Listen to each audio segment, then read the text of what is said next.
श्री गणेशाय नमः। श्री सीतारामाभ्यां नमः। श्री हनुमते नमः। श्री उमापते नमः। श्री गुरुवे नमः। सब संतन की जय जय। जय जय सीताराम। राधे श्याम।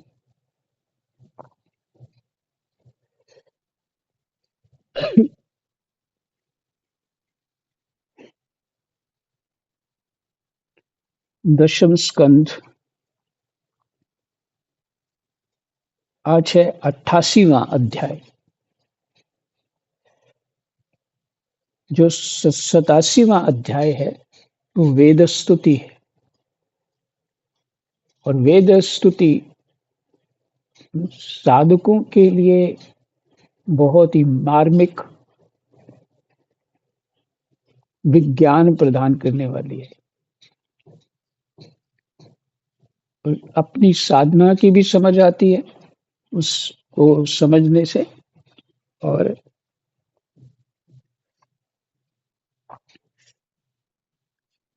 वस्तुतः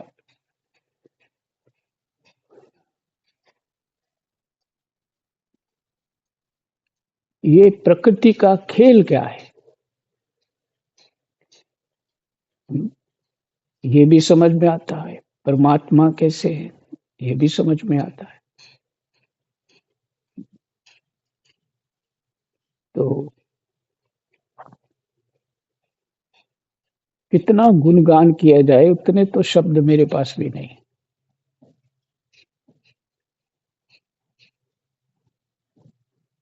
वेद स्तुति जो लोग साधक हैं उनको वेद स्तुति बार बार पाठ करना चाहिए। वैसे ऐसा कोई पाठ है नहीं जो ना करें।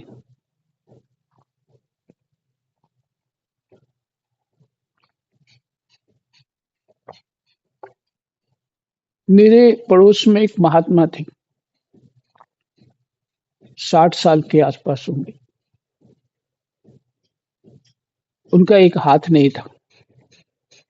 वे एक हाथ से ही काम करते थे। आश्रम में झाड़ू लगाना ये सब करना।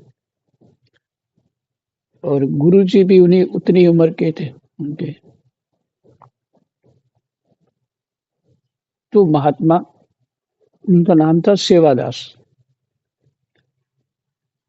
गुरुजी आवाज लगाते, ओ सेवादास इधर आओ।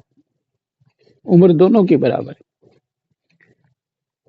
तो जिनका एक हाथ था वो दौड़ दौड़ के जाते उनके पास। एक हाथ से झुक के प्रणाम करते, महाराज जी क्या सेवा है। बंगाली हैं, दोनों बंगाली। अब दोनों नहीं है, दोनों का शरीर पूरा हो गया। तो वो महात्मा एक दिन मेरे को कहते हैं जिनका एक हाथ नहीं है और सेवा में एक हाथ से ही झाड़ू लगाना सब काम करना। और भी महात्मा थे वहां। और ये इस तरह से सेवादास वो काम उधर सेवा करते रहते थे। गाय रखिए, चारा देना, ये करना, एक ही हाथ से सब कुछ। झाड़ू लगाना, कौन आया कौन गया उसका ध्यान रखना, गेट खोलना, ये सब कुछ करना उन्हीं का काम था। और वो एक दिन मैं खड़ा था लेकिन वो स्वस्थ और प्रसन्नचित रहते थे। ऐसे लगता था वो संयमी साधु हैं। पतला सा शरीर था उनका। एक दिन कुछ रास्ते में ही मिले और इधर मेरी गली में, दोनों के आमने सामने ही है दरवाजा। बात कर रहे थे कि चर्चा कुछ हो रही थी। तो वो अचानक ही बोलने लगे, भागवत जी जो हैं सबसे ऊंचा ग्रंथ है। भागवत जी जो है सबसे ऊंचा ग्रंथ है। मैं उसी का पाठ करता हूँ। मैं उसी का पाठ करता हूँ। तो काफी साल पुरानी है, मैं कम से कम 25-30 साल पुरानी बात है।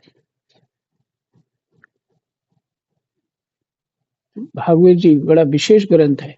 जो पाठ करता है वही ऐसा बोल सकता है ना, जो उसको समझता है वही ऐसा बोल सकता है। और जिसने देखा ही नहीं, समझा ही नहीं, कुछ पढ़ा नहीं उसका, तो वो कहेगा ये तो सब ऐसे ही है, तुम कुछ और दो, ये साधना, ये मंत्र है, ये करो, इससे लाभ हो जाएगा।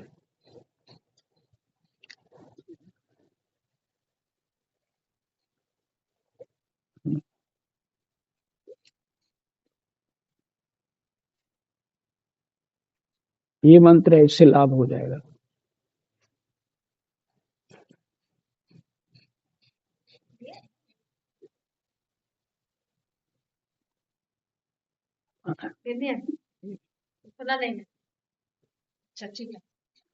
तो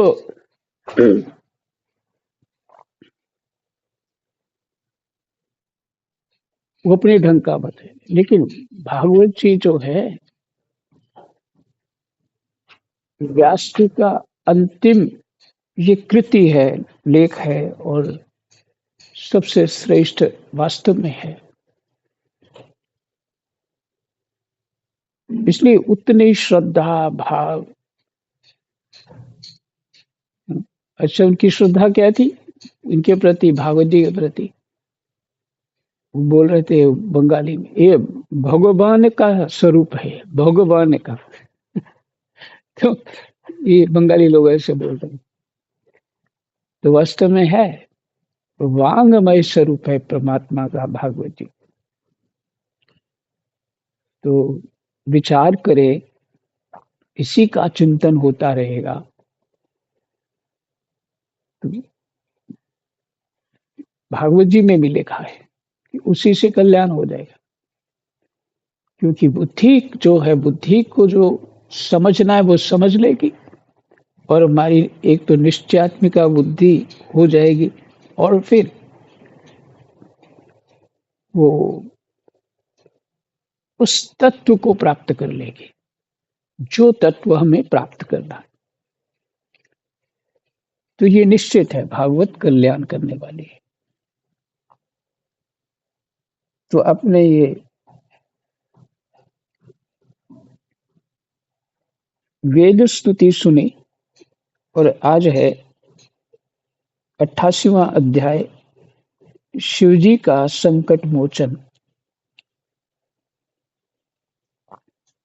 कृष्णाय वासुदेवाय हरये परमात्मने प्रणतः क्लेशनाशाय गोविंदाय नमो नमः।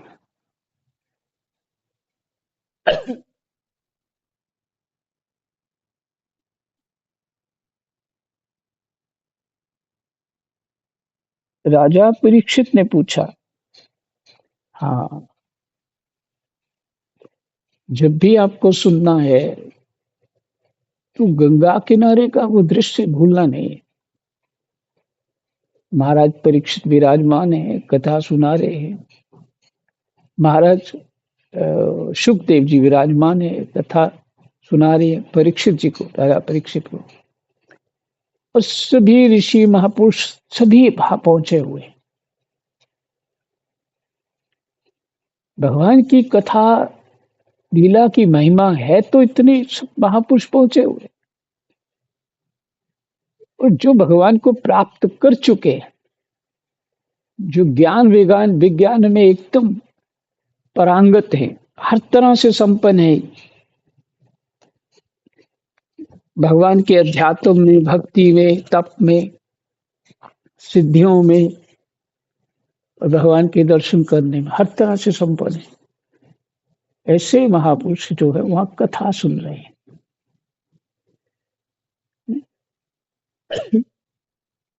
हाँ, कथा भी ऐसी सुननी चाहिए जो अटपटी बात ना हो, जो जो आपके सिद्धांत से सिद्धांत मिलता ही ना हो। मेरा अर्थात है कि भागवत जी शास्त्रों के अनुसार होनी चाहिए, इधर-उधर की कहानियाँ जोड़ के नहीं।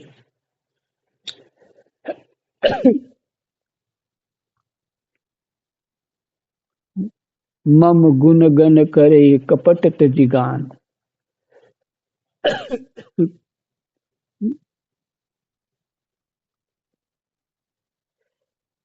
तो चले गंगा किनारे। राजा परीक्षित ने पूछा, भगवन भगवान शंकर ने समस्त भोगों का परित्याग कर रखा है,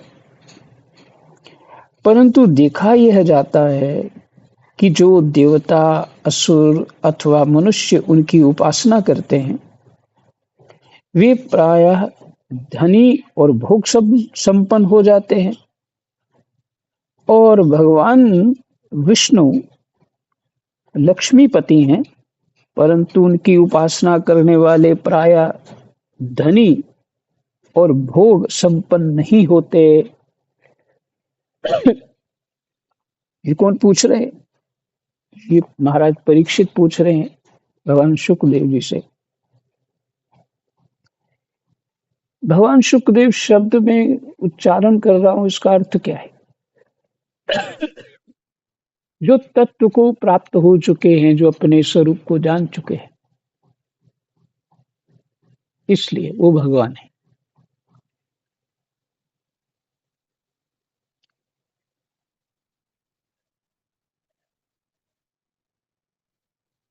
दोनों प्रभु त्याग और भोग की दृष्टि से एक दूसरे से विरुद्ध स्वभाव वाले हैं, परंतु उनके उपासकों को उनके स्वरूप के विपरीत फल मिलता है। मुझे इस विषय में बड़ा संदेह है कि त्यागी की उपासना से भोग और लक्ष्मीपति की उपासना से त्याग कैसे मिलता है।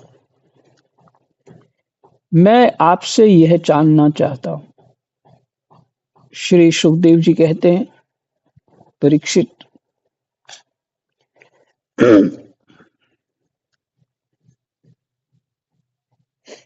शिव जी सदा अपनी शक्ति से युक्त रहते हैं और सत्वादी गुणों से युक्त तथा अहंकार के अधिष्ठाता हैं। सत्वादी गुणों से युक्त तथा अहंकार के अधिष्ठाता हैं। अहंकार के 3 भेद हैं, वैकारिक, तेजस और तामस। ये पाठ जो है ना भागवत जी के ऐसे हैं, इसको बार बार अपने चित्त में दोहराना चाहिए इस प्रश्न को, और फिर उसके जो उत्तर है उसको फिर से दोहराना चाहिए अपने चित्त में। एक बार सुन लिया, समझ आ गया, तो बार बार उसका चिंतन करेंगे तो ये तब बुद्धि में बैठेगा। इसको कहते हैं मनन। और बुद्धि में बैठेगा, भूलोगे नहीं, बुद्धि में बैठ जाएगा तो बुद्धि शुद्ध होगी।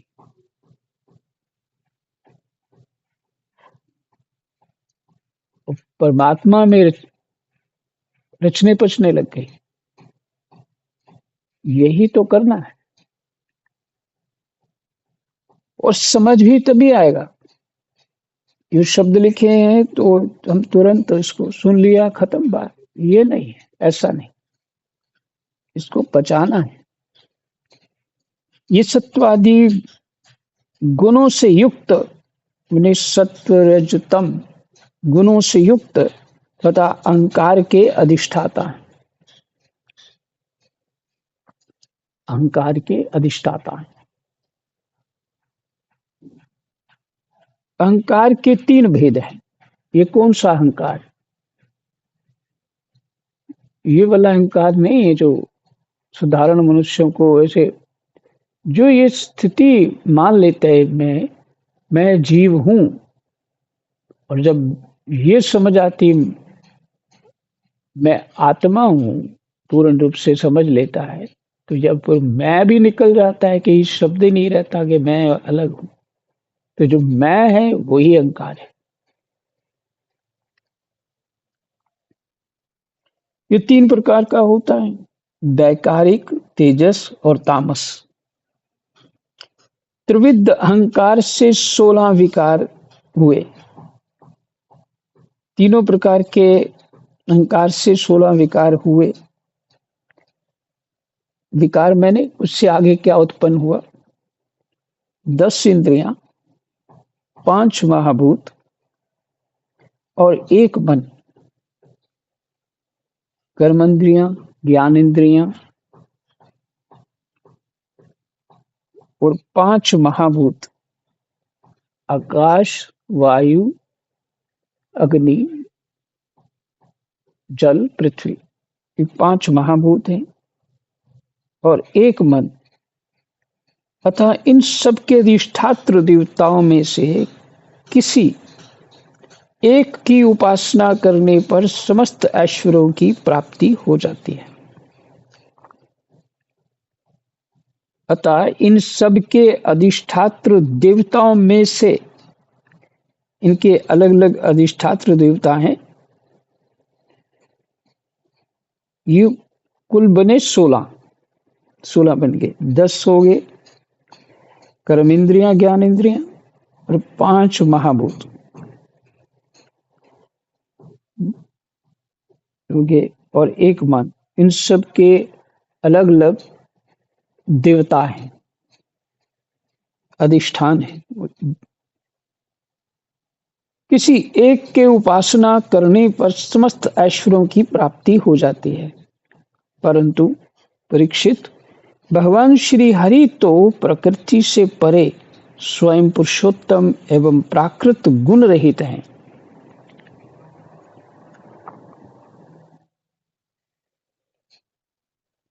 वे सर्वज्ञ तथा सबके अंतःकरणों के साक्षी हैं। जो उनका भजन करता है वह स्वयं भी गुणातीत हो जाता है। अब भेद समझिए।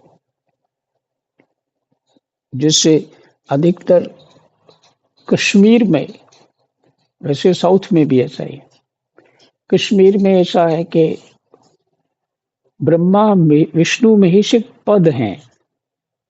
विष्णु, ब्रह्मा, महेश, ये तीनों त्रिगुणात्मक हैं। और अब आ गया जो तत्व है, जैसे शिव शब्द है ना, जिससे नारायण शब्द है, ब्रह्म शब्द है, वो एक ही है। अब ये नहीं कह सकते कि जो अभी ब्रह्मा विष्णु महेश है कि ये छोटे हैं, जो बड़े हैं, और यार ये भगवान नहीं है। ये नहीं, ये उस तत्व का ही स्वरूप है जिन्होंने स्वीकार किया है प्रकृति को, त्रिगुणात्मक माया को स्वीकार किया है। और इनमें भेद ही भी नहीं है, इनमें भेद भी नहीं है, क्योंकि ओम जो शब्द है वो एक ही है। ओम ही तीनों देवता हैं। इसलिए ओम की जो महिमा जानते हैं वो बार बार ओम का उच्चारण भी बड़ी सावधानी से करते हैं। जो महिमा जानते हैं ओम शब्द को फिर वैसे उच्चारण करते हैं। सबका अधिकार भी नहीं होता उसको उच्चारण करने का। तो इसलिए शंकराचार्य जी बताते हैं ये सब बात। जो व्यक्ति अपने सदाचार नहीं है, मन पे नियंत्रण नहीं है, इत्यादि इत्यादि जो उसकी स्थिति है, उसको बोलते हैं तुम ओम नमः शिवाय मत करो, नमः शिवाय कर लो। क्योंकि ज्यादा मात्रा में और अधिक संदिग्ध वस्तु सबको पचती नहीं है। तो धीरे धीरे वो पहले शक्ति अपनी बढ़ाने के बाद ही कोई वस्तु पच पाएगी, और अन्यथा क्या होगा, पहले ही जीव अज्ञान से भरा पड़ा है और ऊपर से उसको बल दे दिया जाए तो करेगा क्या? फिर वही जैसी बुद्धि है वैसा काम करेगा। तो वो उसको लाभ हुआ कि हानि हुई? तो हानि हो गई, क्योंकि उसकी मनोकामना, उसकी मानसिक वृत्तियां ही उसको ही बल मिल रहा।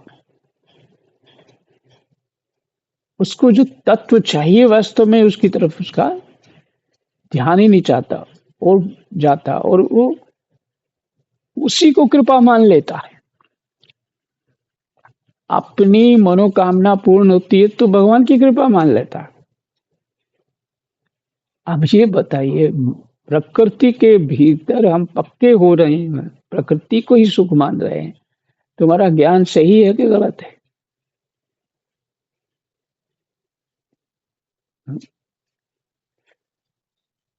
और हमने पाना है अपने आत्म स्वरूप को। भजन तो इसलिए कर रहे हैं, आत्म स्वरूप को। इसलिए जो अहंकार के अधिष्ठाता को जब उनका पूजन करते हैं, स्मरण करते हैं, और तब हमारा अहंकार और पुष्ट होता है। पर सावधानी ये है, ऐसा कोई भी नहीं है जो हमें महात्माओं ने जो समझाया है। भजन जब आरंभ करते हैं, भगवान शंकर की स्तुति करते हैं।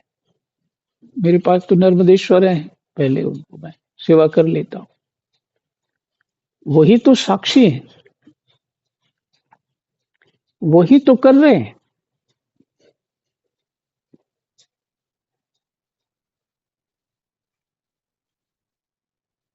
इसमें, इस शरीर में मेरा है क्या? जो मेरा कह रहा है, जो सब बातें कर रहा है, वो तो कौन है? तो अहंकारी है ना। तो भजन साधन तो वही कर रहे हैं। अच्छा, मैं हूं कौन बीच में? सारे तो देवता हैं। तुम कौन हो? तुम तो अविद्या भी नहीं हो, तुम हो ही कुछ नहीं हो। और जो हो वो मानते नहीं हो, कहते मैं शरीर हूँ, पुतला हूँ, मेरा मन है, मेरा ये है, मेरा वो है। जो अभी स्थिति है, हम ज्ञानमयी स्थिति से ये सब चिंता नहीं अपने बारे में करते। हम तो ये करते बस, मान रखा है ये शरीर मेरा और मेरी ये इमेज है, वो खराब नहीं होनी चाहिए, और मुझे सुख होना चाहिए, और हम कहीं भी जाएं तो हमारा सम्मान होना चाहिए।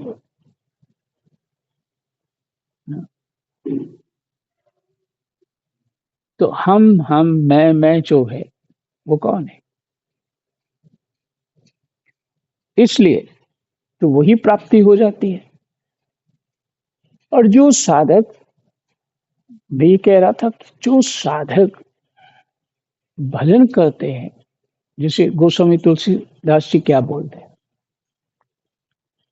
ये मेरी रोज की स्तुति है भगवान शंकर जी के लिए। जांचिए गिरिजापति काशी, जांचिए गिरिजापति काशी। जांचिए, मैंने अगर मांगना है तो मां किनसे मांगो? भगवान गिरिजापति काशी, भगवान शंकर से। वही है गिरिजापति काशी। जासु भवन अनिमादिक दासी, जिनके भवन में अनिमादिक सिद्धियां, जो दासी रूप में। और कैसे भगवान शंकर?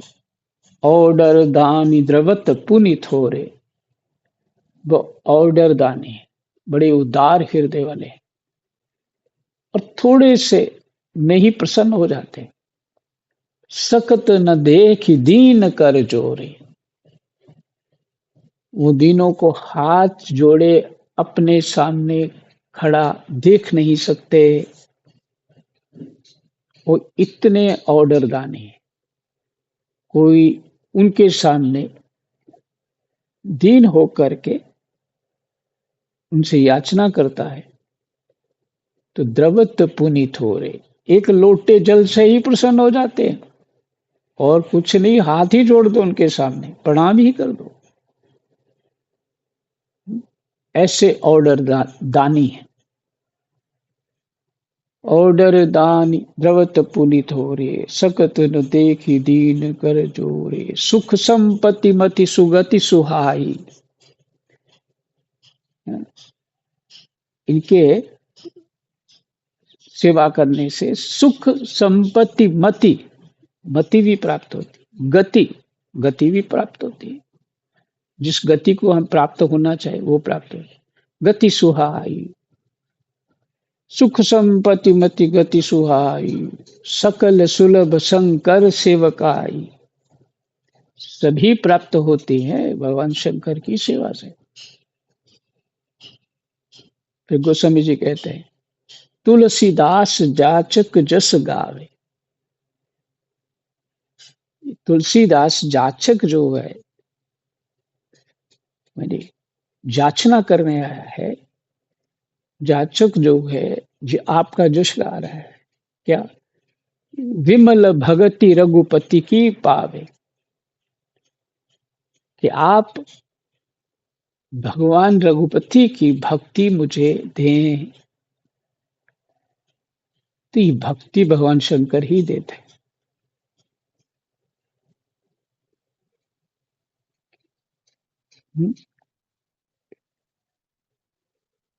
भगवान अब मत ही ये है कि हम संसार चाहिए उनसे कि भगवान चाहिए उनसे, क्या चाहिए। इसका अर्थ ये नहीं कि भगवान शंकर भगवान नहीं है, वही रूप विष्णु है, वही ब्रह्मा है, वही वो तत्व भी है। यदि हम भी वो तत्व हैं तो भगवान शंकर नहीं है क्या?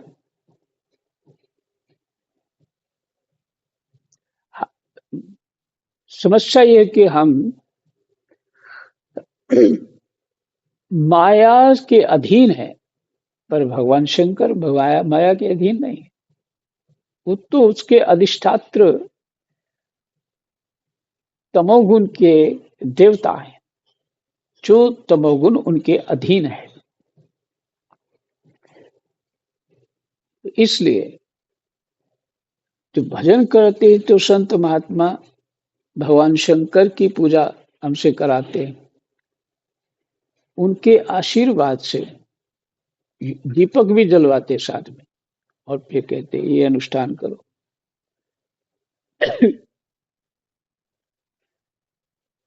तो वो जो जानते हैं, इसलिए रामायण में है,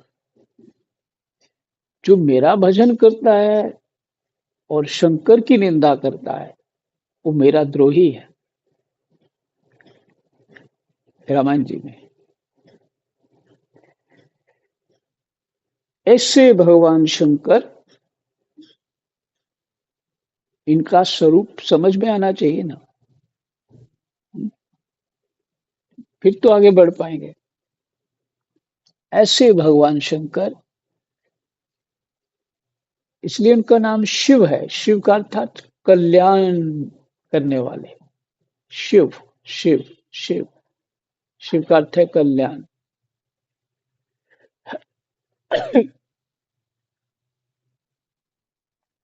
तो ऐसा नहीं कि गुण आपको कुछ गड़बड़ नहीं कर रहे हैं। इस शरीर को धारण करने के लिए तीनों गुण चाहिए। हाँ, सत्व गुण विशेष से बुद्धि खुलती है विशेष करके, लेकिन आश्रय तो वो ही अहंकार ही रहता है ना, तभी बुद्धि खुलेगी।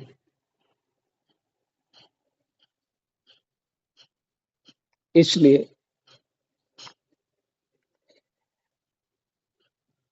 त्रिविध अहंकार से 16 विकार हुए, 10 इंद्रियां, 5 महाभूत और एक मन।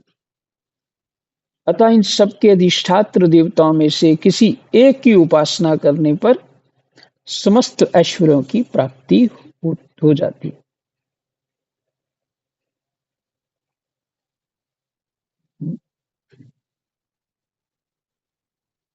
परंतु परीक्षित, भगवान श्री हरि तो प्रकृति से परे स्वयं पुरुषोत्तम एवं प्राकृत गुण रहित हैं।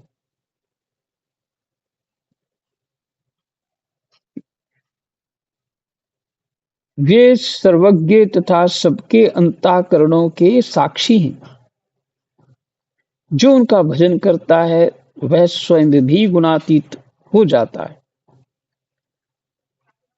परीक्षित, जब तुम्हारे दादा धर्मराज युधिष्ठिर अश्वमेध यज्ञ कर चुके, तब भगवान ने विविध प्रकार के धर्मों का वर्णन कर सुनते समय उन्होंने भी यही प्रश्न किया था।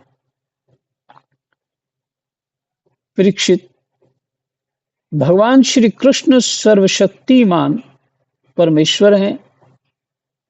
मनुष्यों के कल्याण के लिए ही उन्होंने यदुवंश में अवतार धारण किया था।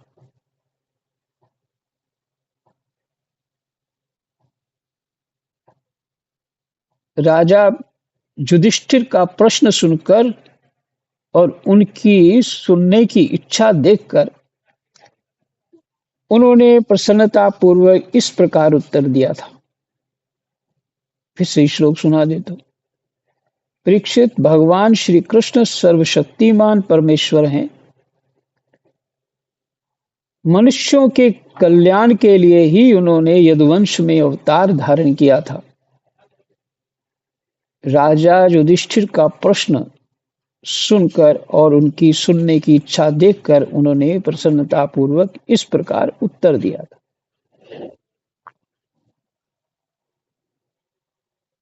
भगवान श्री कृष्ण ने कहा था, समय तो हो गया, थोड़े एक दो श्लोक पढ़ लेते हैं।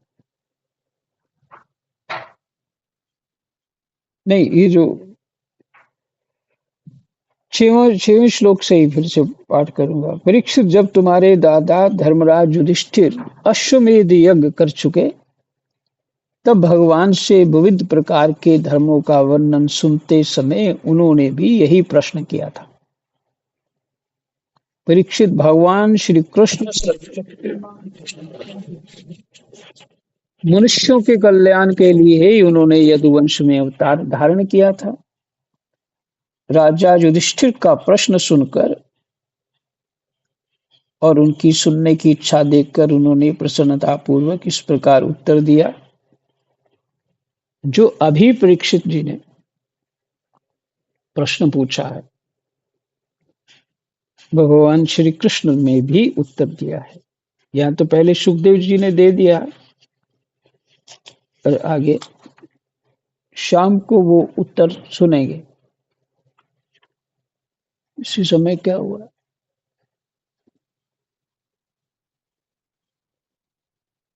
जल्दी नहीं करना पाते। ठीक है।